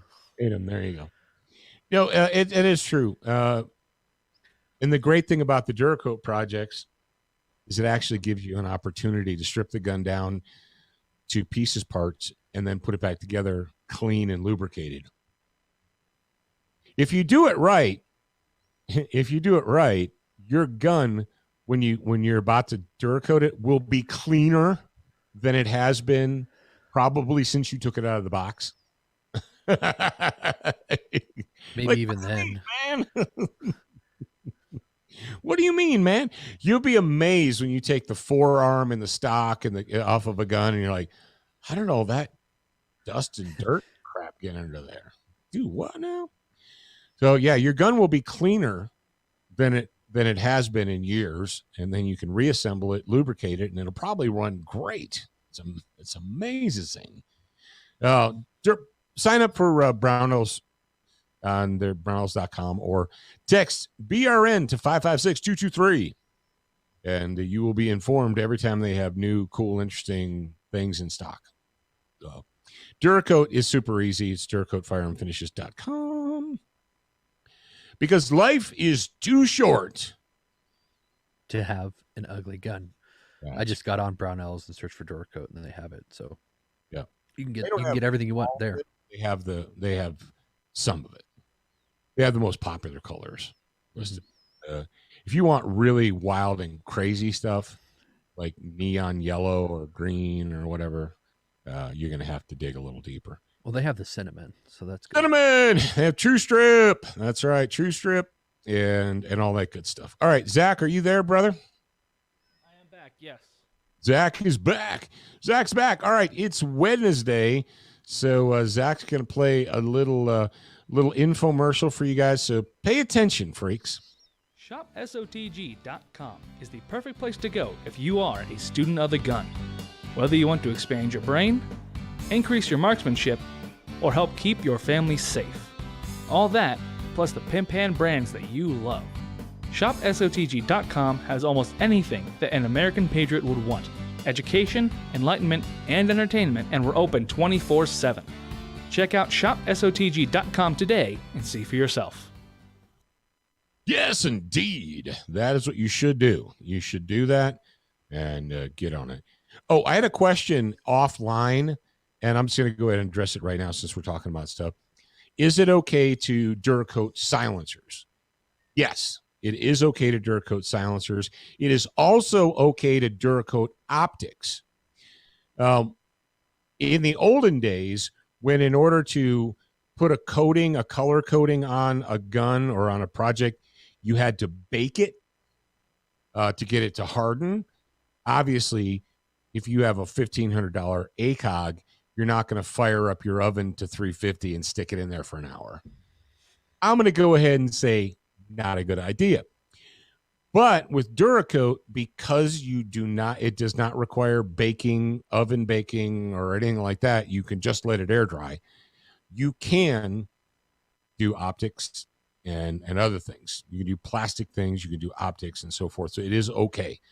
Now, obviously, you want to prep it. You want to tape it. You want to make sure you don't spray the lens, because if you spray the lens, you're going to be not a happy camper. But it is okay. And as far as cans, let me tell you something about suppressors. Okay. Duracoat makes a superheat suppressor coloring. I don't know. Basically, there's a Duracoat that is used for super hot things like rifle suppressors. Now, your aluminum 22 rifle can, that does not get that hot. Silencer. Okay, if you guys don't understand what I'm saying, one can. Your 22 rifle silencer does not get that hot. You can put regular old Duracoat on it, and it will be fine. It's not going to superheat and bake off. The same goes with pistol silencers. Unless you have a full auto Uzi or a full auto MP5 or, whatever, and you're gonna shoot your Uzi full auto with a can on it, it's gonna get super hot. Otherwise, if you're just doing normal stuff with your 9mm suppressor, it's not gonna get that hot. I had Duracoated. You guys probably saw the photos of the the World War II olive drab coating that I put on the 9mm Tyrant can, right? Shot it for years on carbines and pistols and so forth. It never affected the finish negatively, never hurt the finish. The finish was just fine. 2 years after I put it on there, still fine. Now, the exception, though, is rifle cans. If you do a rifle can, you want to, and I've got a couple of rifle suppressors, and their original factory finish looks pretty rough. If you want to do that, Duracoat does make a special finish for silencers. It's designed for super hot things. If you put regular Duracoat on a rifle can, and you guys know how rifle cans, if you never had one, well, you don't know, and it doesn't matter, but they get super hot, like literally burn the skin off your hand if you grab it hot. So Yeah, they do that. But yeah, I like I said, those questions were actually sent off in emails about, is it okay to Duracoat a silencer? Is it okay to Duracoat optics? So I just remember those. And I thought, yeah, I'll just go ahead and address it right now. So just make sure that anything you're doing, you prep it properly and you put, you be smart. All right, moving on. We're going to talk about we've got our Student of the Gun homeroom brought to you every week by crossbreedholsters.com.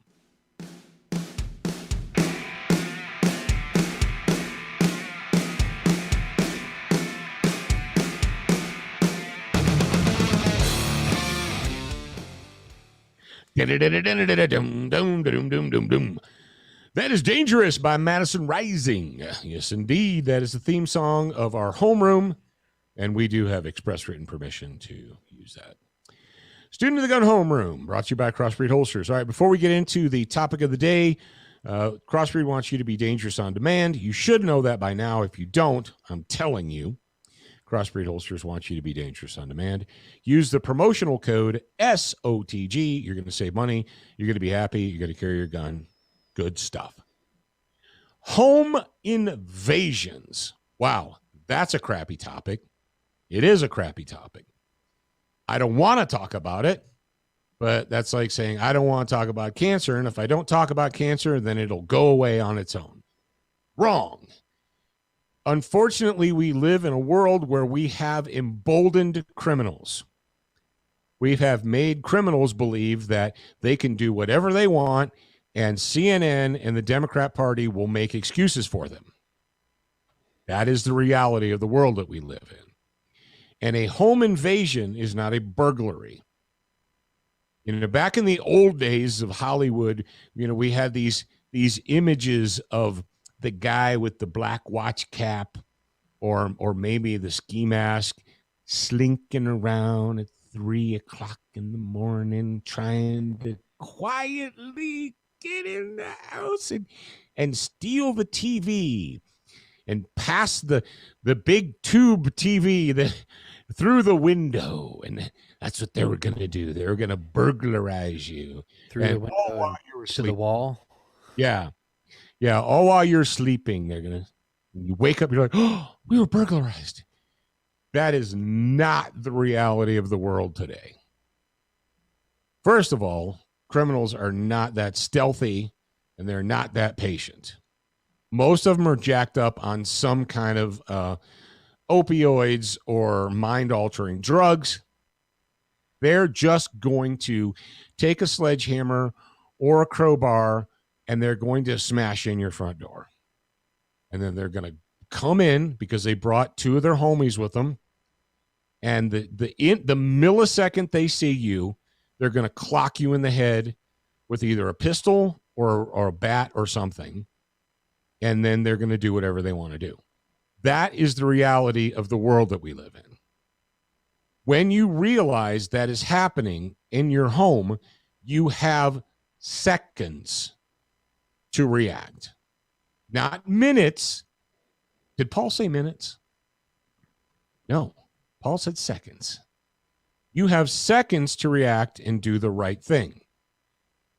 We don't cloud that time or muddy the waters with things that are unnecessary.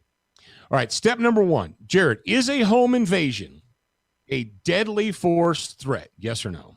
Yes. Yes, it is. Thank you for answering that question for me.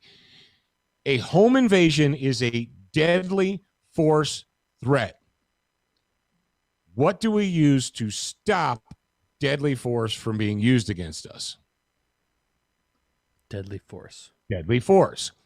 We don't use less than lethal. We're not going to set out a cheese and platter on the table hoping that the home invaders stop to eat the cheese, giving us enough time to get dressed and grab our freaking OC pepper ball gun or whatever. No. You have literal seconds to do the right thing and to Now, my friend Walt Roush, my dear friend, departed friend Walt Roush, he opined once, at least once, in an article, and while we were on the phone together, we talked about this. He said, we're always talking about we need to stop the threat and we need to halt the threat or whatever. And he said, that's nice mindset for like people who have never been involved in a deadly force scenario. He said that, he goes, we get a lot of advice from people that have never actually had to stop a deadly threat. He said, if you're in the jungle and you're just milling along and a lion comes out and he's about to kill you and eat you, because that's what lions do. He goes, do you just want to stop the lion or do you want to destroy it? He said, well, if you're smart, you understand you need to destroy it. And what Walt said to me years ago, probably 15, he said, when you encounter these vicious, psychopathic monsters, you have to have in your brain, I'm going to destroy you. And then we'll move on and we'll figure out what else is going to happen. Because if you don't have that mindset, if you don't have that feeling that this deadly threat, this threat that has just appeared, and it's not just, if it's your home, it's not just you, it's your wife, it's your children. If you're not thinking, I'm going to destroy that threat as fast as humanly possible, you're not thinking right. When people come up with, and the reason I'm talking about this is because Lord in heaven help me. I don't know what it is. God, like, just throw these little things in front of me. There, Paul, he said, Paul, you need to talk about this. People are, Jared, remember, I haven't seen it lately, but this is one of well, I load my shotgun with a blank round and then rubber, the little rubber shots that you get from the specialty company, and then bird shot, and then buckshot, and then a slug after that. What? Why though? Why though? Well, because I want to give them the opportunity to surrender. I don't want to be a killer. I don't want to be a murderer. I had actually somebody say that to me. They're like, I don't want to be a murderer. First of all, you need to look up the definition of murder. Murder is the unlawful taking of a human life. If you're sitting at home in your easy chair at 11 o'clock and your door bursts open and 3 thug gangbanger a-holes come streaming through your broken door and you shoot them, that's not murder. Yeah, You guys, I believe that, I'm going to look it up right now, but I believe murder also involves premeditation. yes. If it's a home invasion, clearly you did not plan on that happening. Yeah. So You're like, oh, but does not but make you yeah, had a gun? unlawful. That was premeditation. Yeah, unlawful premeditated killing of one human being by another. Yes. The people who are dying because of their behavior, because of a decision and a choice that they made, not that you made, that they made. And this nonsensical garbage about, well, I'm going to fire a blank and then some rubber buckshot and then a bird shot and then a slug. Stop. First of all, you're assuming that you're going to be able to pump that gun 5 times in 4 seconds or however long. You better be really good. You're also assuming that they care that you have a gun. Oh, yeah. I mean, if I present a gun to a criminal, they'll stop. Really? Will they? We have criminals attacking armed police officers. Do you think that the criminals know that the cops have guns on them? Well, yeah, of course they do. So you're telling me the same people that are willing to jump a cop on the street are going to be afraid of you because they'll see that you have a gun and they'll turn around and run away. That's not how it works. Ladies and gentlemen, being dangerous on demand is having the correct mindset. And the correct mindset is we don't clutter the defense of our lives. We don't clutter our own safety and the defense of our children with a bunch of nonsense and garbage. You need to understand this. A home invasion is a deadly force threat. That's it. You're like, oh, I smashed through the door and came in, but I wasn't going to hurt you. Sorry, you shouldn't have done that. And it doesn't even have to be a smash. If somebody pulls up your window in the summertime and slips in and running through your house, they shouldn't be there. Okay? They made a bad decision. They're putting you in jeopardy. You have literal seconds, not minutes, to do the right thing. And if you waste those seconds on ridiculous nonsense like pepper ball launching guns and, all this other crap that people allow to cloud their brains, you're going to have your skull smashed, your wife's going to be raped, and your kids are going to be murdered because you're stupid. Stop it, Paul. I'm trying to save your life. Remember Kevin Costner, the bodyguard? What did he say, Jared? I don't have to convince people to save their own lives, or that I need, or something like that. The people that I protect, I don't have to convince them to save their own lives. That's what it was. Yeah. The people I work for, I don't have to convince them to save their own lives. Sometimes that's what I feel like. Like I have to trick you into saving your own life. Now, I know that you guys in the audience, most of you are like, I got it, Paul, 5x5. And I really wish 100% of the people out there were 5x5. But I'm constantly, and what's scary to me, Jared, and Zach too, and everybody else in the audience, is that people who pretend to be experts in the field will put out this bad advice, this reasonable advice. And they cloud the issue and they get people killed. And I don't want good people to die. I want good people to live. Okay, I want bad people to die and I want good people to live. Who are you to judge that? Don't worry, I got it. So, ladies and gentlemen, your homeroom of the week is this. A home invasion is a deadly force threat. We meet deadly force with deadly force. You have seconds to do the right thing. Do not allow yourself to be the waters to be muddied or your mind to be clouded by all this other superfluous nonsense. I'll blow an air horn and I'll shoot my pepper ball gun and I'll do this and I'll do that and I'll do all. People act and behave as if it's like they have 5 minutes, to gear up and put all this. I don't know. And then I'm going to run out in the hallway and deal with the threat. Guys, you have seconds.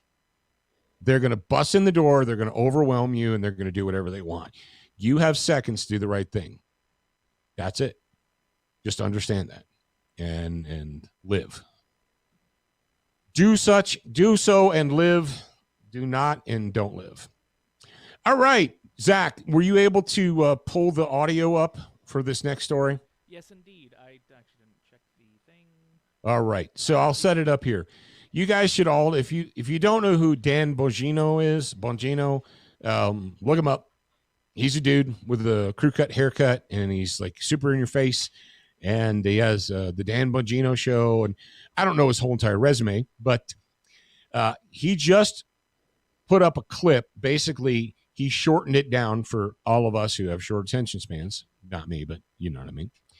Project Veritas. If you don't know who Project Veritas is, they're actually doing the Lord's work, exposing horrible, disgusting evil in our time. They're the ones that expose the abortion mills selling human baby parts, and they had to be silenced for that, is what people aren't supposed to know. That's distasteful, and we don't want to talk about that, but it's true, and you need to know about it.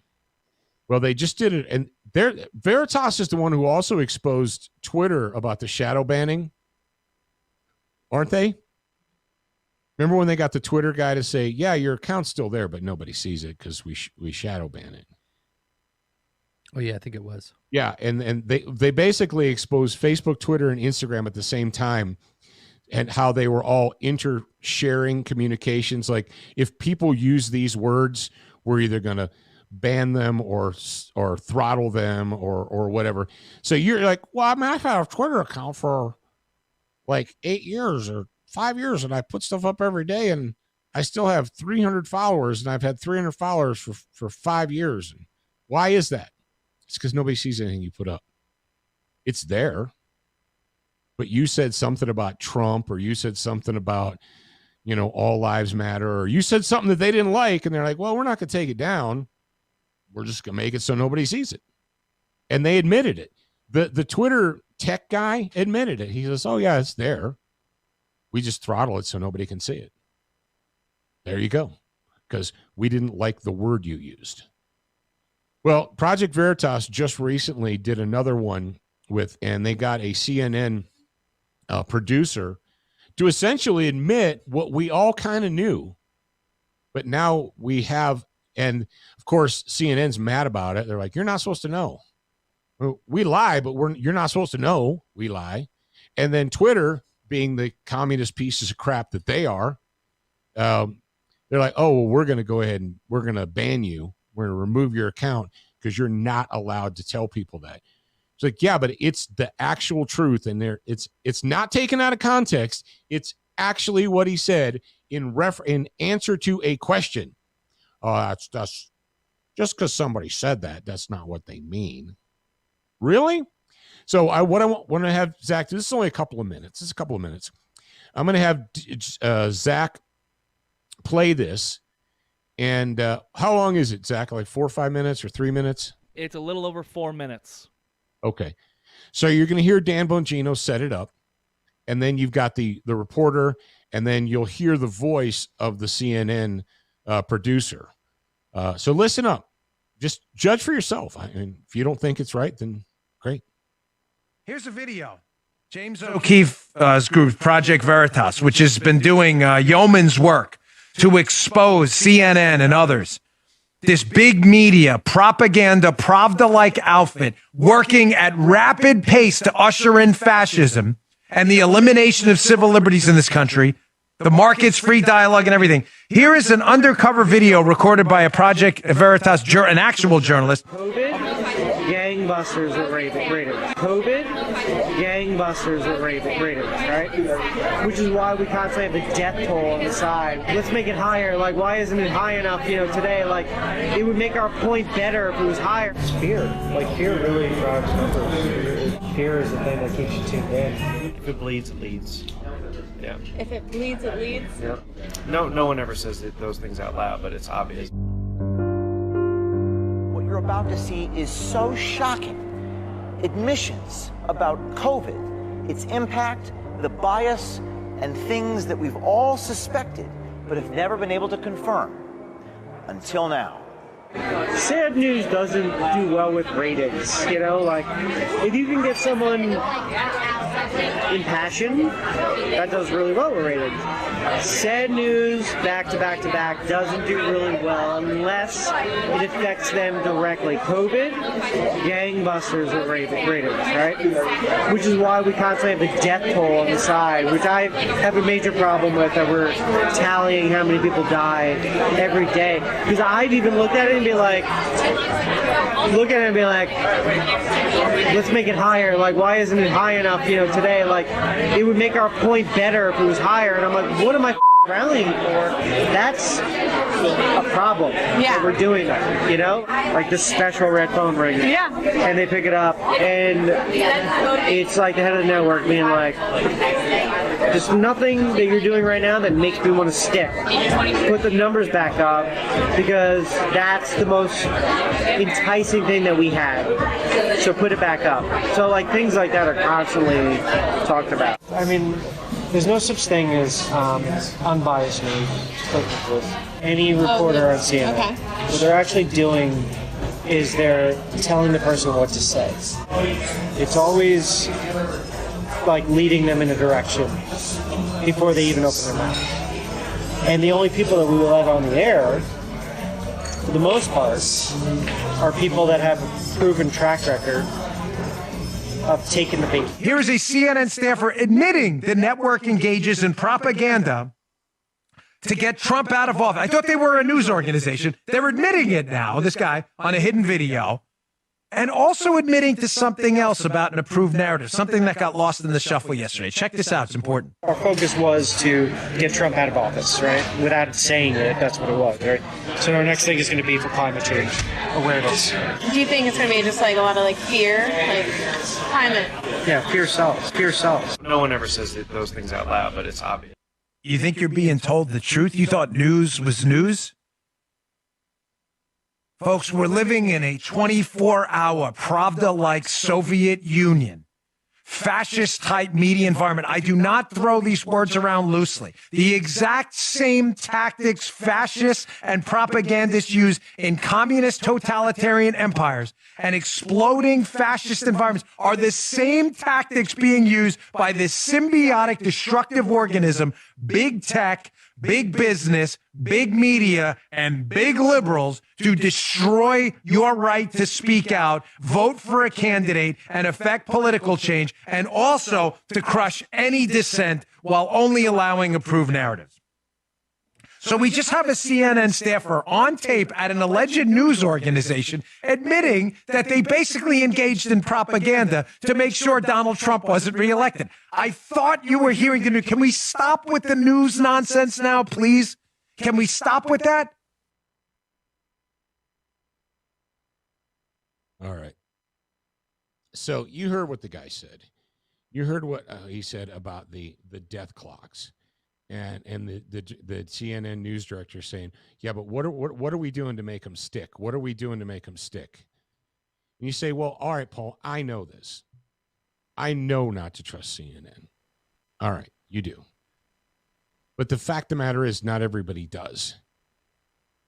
Unfortunately, you probably have parents, aunts, uncles, moms, dads, maybe, and they're older, that still have this desire to believe the news. They still have this desire to believe that what the guy on the TV saying is actually the truth, and that they're doing it out of a desire to help and provide a service. It's simply not true. And what's maddening and frustrating to me is we still run into this.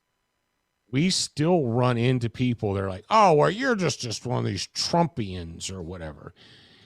Or first of all, I'm not a Trumpian. I'm an American, and I believe in the founding of this nation, and I believe in independence and liberty, and I don't believe that I have to be propagandized in order to think the right way because someone in an office in D.C. or New York has decided that I'm not thinking the right way. Ergo, we're going to craft the story to make these people think the right way. But what's worse is this peddling, this nonstop fear peddling. You know, we have no mask mandate in Wyoming. Wyoming has essentially been, there was some crap going on that I didn't approve of. But essentially, I've never worn a mask here. I've never social distanced here. Our grocery store has never been closed, and but the other day, we went to the grocery store. We haven't had a mandate for masks, and the fact is, we live so rurally that I don't believe anybody in this county. Well, that might not be true. County's big; it's like the size of Connecticut, but they had to. In order to do the Me Too death count here, the media, they actually had to count people who had an address in Wyoming but died in another state. They had people who had technically had a Wyoming address but died in Colorado. One died in Colorado, one died in California or something. But they threw them into the Wyoming death toll. Why? Well, they technically had an address in Wyoming, so they're part of the Wyoming death toll. Yeah, but they didn't die here. They didn't get it here. They weren't here when they got it. They didn't weren't sick in this state and they didn't die here. So why would you do that? Because it's so easy for people to fall into this. Me too. Well, don't forget about us. Well, we want to be part of the group too. We want to be part of your fear campaign. So instead of just standing up and saying no, go into the post office. Little old ladies wearing masks. Why are you wearing a mask, little old lady? Because I'm afraid. Why are you afraid? Why is your grandma terrified to leave the house? Why does your grandma wear a mask everywhere she goes? Out of an abundance of caution and safety, because it's scientifically proven. No, it's because she's just terrified. Because she spent the last year watching CNN and the nonstop death clock, which we know is essentially a lie. We know that they fudged the numbers. We know that they had to go back when they put them under a microscope and they said, hey, what's up with all these people like who had pneumonia and heart disease and cancer they're all COVID deaths? Well, they were CV positive when they died. Yeah, but he was stage 4 pancreatic cancer. Well, yeah, but we don't get money for people who die of pancreatic cancer. Well, we get $3,000 if they die of COVID. So they died of COVID. But that's a lie. Yeah. But you're deliberately scaring people and creating a fear campaign. Yeah. That's wrong. Whatever. We do what we want. You have to understand this. You have to help your friends and neighbors to understand this. And if you think Paul Markle is full of bull excrement, then fine. Don't listen to me. Take that clip and have someone else listen to say, listen to this. What do you think? And if they come back to you and say, oh, just because a CNN guy said that if it bleeds, it leads, and we need to push fear, and COVID was a ratings bonanza, just because he said that, just because he admitted that they deliberately put the death watch up there to keep people afraid constantly for ratings, that doesn't mean anything. If you present people with this information and they say, I still don't believe, great, you tried. That person wants to be afraid. They believe fear is a virtue, and there's nothing else you can do. But I don't believe that everyone you know is that person. I believe that you probably know some people who have just been lied to, and they need to know the truth. And it's there. It's there. So if you want it, awesome. Great. The information's there. We provide it all the time. If you want to pay attention to it, if you want to share it with other people, if you want to tell them, hey, this is actually what's happening, they are purposely and deliberately lying to you to try and influence you in the way they want you to go. Twitter, Facebook, Instagram, CNN, I don't need to fill in anymore. So believe it or don't, but and I know there's some Dan Bongino fans in my audience, and so take that information with you and do with it what you will. We will be back tomorrow for our grad program. Grad program people, what did we just do? We just did something that was exclusive for the grad program. What was it? I can't remember. We do so much for you freaks. Well, I know what we did. We gave them a tremendous discount for the rifle program that's coming up. That's actually, if you say, well, I'm thinking about doing your rifle course this summer, but it seems kind of pricey. Could I get a discount? Yes. Join the grad program, get the discount. The discount is to the point where it'll pay for your whole entire years of grad program. Actually, like 2, isn't it, Jared? It's like getting 2 years of grad program for free. Turn your microphone on. There we go. I'm going to unmute myself. 33 months. How many? 33 months. So 33 months. So the discount on the rifle program is equivalent to 33 months of free grad program. Correct. So you're welcome. How can they sign up for the grad program, Jared? It's super easy. Go to getsotg.com. That's right. Get SOTG.com and get it. And you will get it. All right. Man, we used up our time today.